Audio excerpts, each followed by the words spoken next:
Every day, something dramatic happens in the Caribbean that affects our lives. We'll give you the details. We'll give you the facts on Caribbean Perspective with Eddie Frederick.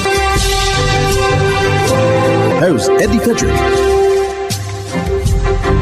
Welcome to Caribbean Perspective. So glad you can join us. The story that takes the lead in today's edition for Thursday, 6th February 2025, and brought to you in association with our friends at Antillean Group. Trinidad and Tobago's Commissioner of Police's suspension to be challenged. Details after this important message. Believe in our strength, we'll stand by you. Protection from all, perils big and small. Reassurance we give, it's so glad to see. Peace of mind, that's our service guarantee. We look after all our family. Yes, we do at every opportunity. Antillean Group, underwriters of all classes of insurance solutions for your protection and investment. Live well financially.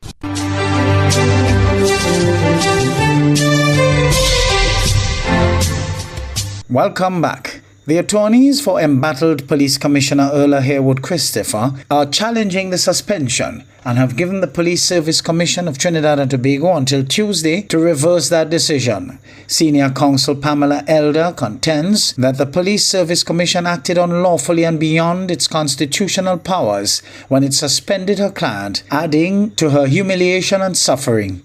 CNC3's Akash Samaru has more. The Parliament may be primed to debate this Wednesday afternoon on installing DCP Junior Benjamin as acting police commissioner, but Erla Harewood Christopher's attorney, Senior Counsel Pamela Elder, has sent a pre-action protocol letter to the Police Service Commission that can potentially block that. Senior Counsel Elder is giving the Police Service Commission until 2 p.m. tomorrow to rescind Harewood Christopher's suspension, or else legal action will follow. In the pre-action letter written today, Elder referred to another letter that the Commission sent to Harewood Christopher on January 31st, where it stated that she was suspended due to information it received from DCP Suzette Martin, who said that Harewood Christopher was cautioned, informed that she is a suspect in an investigation into misbehavior in public office, and that she was under arrest. But Senior Counsel Elder is contending that the Service Commission did not explain exactly what evidence it received to ascertain that Harewood Christopher's conduct amounted to misbehavior in public office. And therefore, the attorney finds it beyond human comprehension, alarming, and grossly unfair that the Commission's letter asked the Police Commissioner to respond to allegations which are devoid of any details or particulars. Elder went on to say that the letter to Harewood Christopher did not contain the name of the arresting officer and reasonable grounds to justify suspicion that the Commissioner was guilty of an offense. Therefore, Senior Counsel Elder believes in the absence of such critical information, it is alarming that an independent commission exercised its constitutional powers to suspend her client. Elder said if in fact Harewood Christopher was cautioned, then that means there should have been reasonable grounds for suspecting that she committed an offense. Therefore, the Senior Counsel contends that the Police Service Commission was required to request, obtain, and carefully assess the material which gave evidence and reasonable grounds for suspicion before suspending its client, and without such material, it raises concerns as to whether the decision to suspend was made on extraneous factors. Elder went on to write that the PSC's decision to suspend Harewood Christopher in these circumstances is shocking, unlawful, and done beyond the PSC's constitutional powers. Elder argues that instead of protecting the rights of Harewood Christopher, it has now exacerbated her pain, humiliation, and suffering by its unmeritorious suspension. And according to Elder, this investigation into the Commissioner has been going on for some time. According to the pre-action letter, Elder said the investigation began since November 2024, and by memorandum, DCP Martin informed Harewood Christopher of an ongoing investigation into the alleged unlawful procurement of firearms by the SSA. In that memorandum in November 2024, the police commissioner was not informed that she was a suspect, but furthermore, the commissioner took no steps to obstruct or interfere with the investigation. Akash Samaru, CNC3 News. As a follow-up to that story, legal action has commenced after the Police Service Commission of Trinidad and Tobago failed to comply with a pre-action protocol letter sent by Commissioner of Police Erla Harewood Christopher to rescind her suspension. TTT News has more. The Police Service Commission is facing legal action after failing to comply with a pre-action protocol letter sent by Commissioner of Police Erla Harewood Christopher to rescind her suspension. Mrs. Harewood Christopher's attorney, Pamela Elder, called on the PSC to rescind her suspension and withdraw its letter no later than 2 p.m. on Tuesday, February 4th. She said failure to comply would result in judicial review proceedings against the commission. When TTT News reached out to Miss Elder after the 2 p.m. deadline on Tuesday, she said the PSC has only acknowledged receipt of the pre-action letter, and as such, they will, quote, continue with what they have to do, end quote. The Commissioner of Police was arrested and questioned by police last Thursday in connection with the illegal procurement of high-powered rifles. She was subsequently released from police custody. In related news, a former Police Service Commission chairman, Professor Ramesh Diosaran, is urging the current commission to exercise caution when taking its next step in Erla Harewood Christopher's matter. Responding to the TTPS's release of Police Commissioner Christopher without charge on Saturday, Diosaran says putting an acting commissioner while investigations continue is not a clear-cut decision. More in this TV6 News item. As investigations into the firearms importation case continue, former chairman of the Police Service Commission, Professor Ramesh Diosaran, says the release of Police Commissioner Erla Harewood Christopher on Saturday should give the public some degree of reassurance that due diligence and fairness is being meted out to those involved. The public should be satisfied with having the DPP as an independent constitutional official. Because, in other words, he has helped to rescue the situation from the area of darkness it has plunged ourselves in. The system seems to have worked, and so far, not completely so, but so far, in favor of the Commissioner of Police, Erla Christopher. So while some relief has been brought upon her, it is so far temporary relief subject to, as the DPP instructed, further inquiries. Speaking to TV6 News, he says it is a significant development to see that while she was released, the DPP noted his decision was subject to continuing inquiries, implying the investigation is not yet finished. There are some gaps still to be filled, as pointed out by Ms. Elder, and I would ask the Police Service Commission to move very cautiously. But of course, they will have to appoint, they may also consider appointing an acting police commissioner from the available DCPs. I would advise the Police Service Commission with respect to seek proper legal advice as to how to move forward. He points out that the case is not clear-cut, where there is a resignation or vacancy to fill, and legal advice on the next step of the Police Service Commission is crucial. Cindy Raghubantika Singh, TV6 News.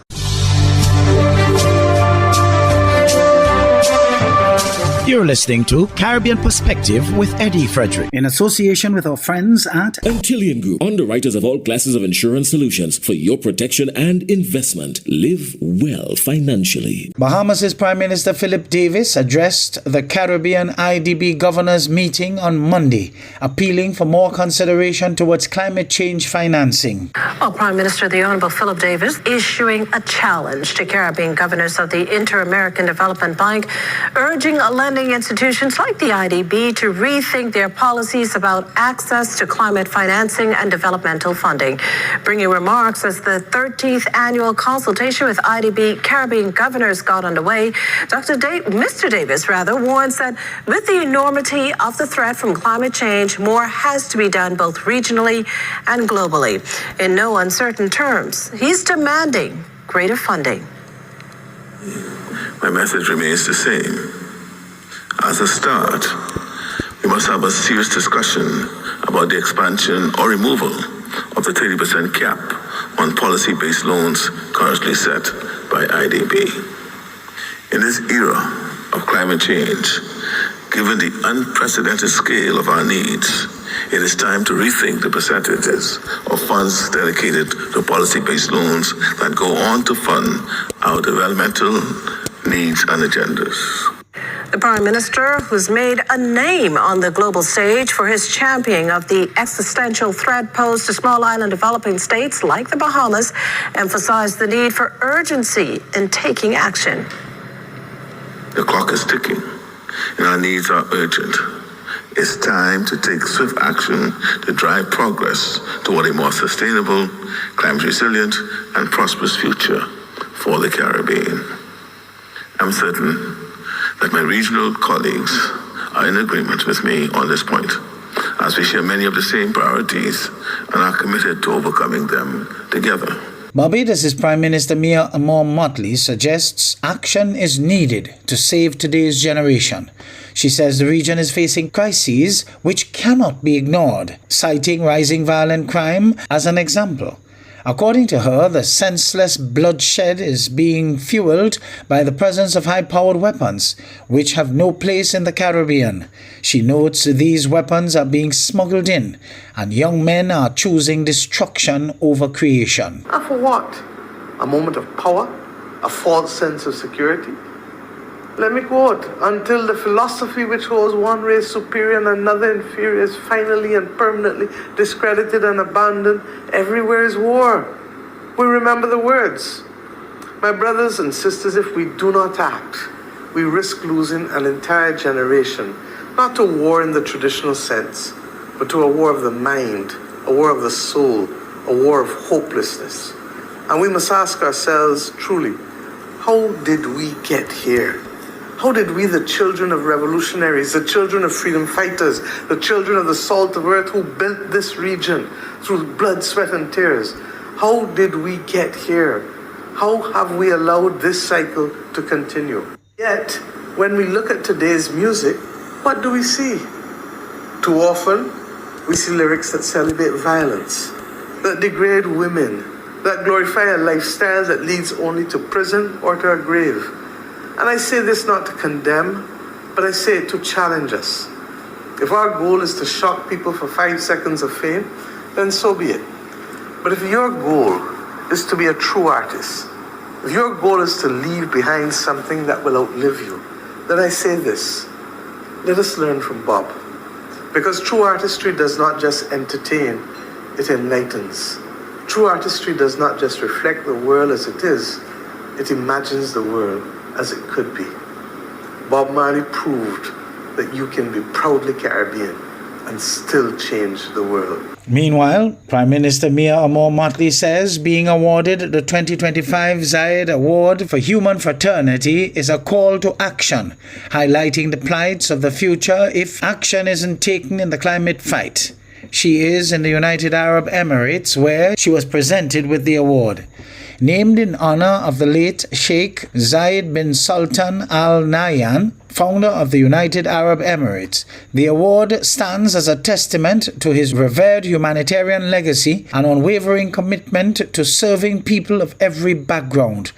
The other two awardees are non-profit organization World Central Kitchen and 15-year-old Ethiopian inventor Heman Bekel. Ms. Motley was recognized for her global leadership on climate action and policy. In her acceptance speech, she reiterated, the world cannot separate people from planet, as without it, we have nothing.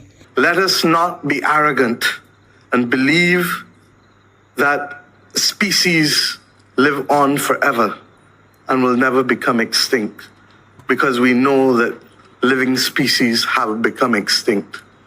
And let us not believe that our civilization is above all else, because we know that human civilizations have also failed.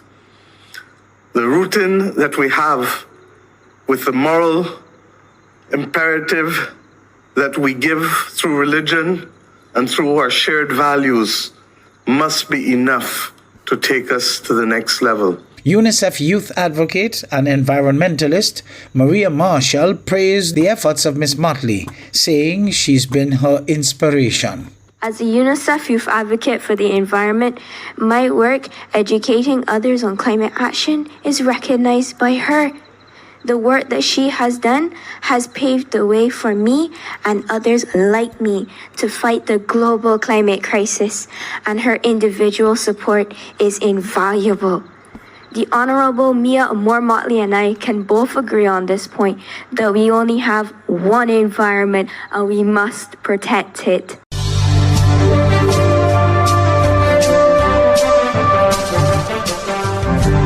I am Eddie Frederick. This has been Caribbean Perspective, a whole new approach to highlighting developments in the Caribbean. In the meantime, please follow us on Facebook and subscribe to our YouTube channel for daily regional news and more, in association with our friends at Antillian Group.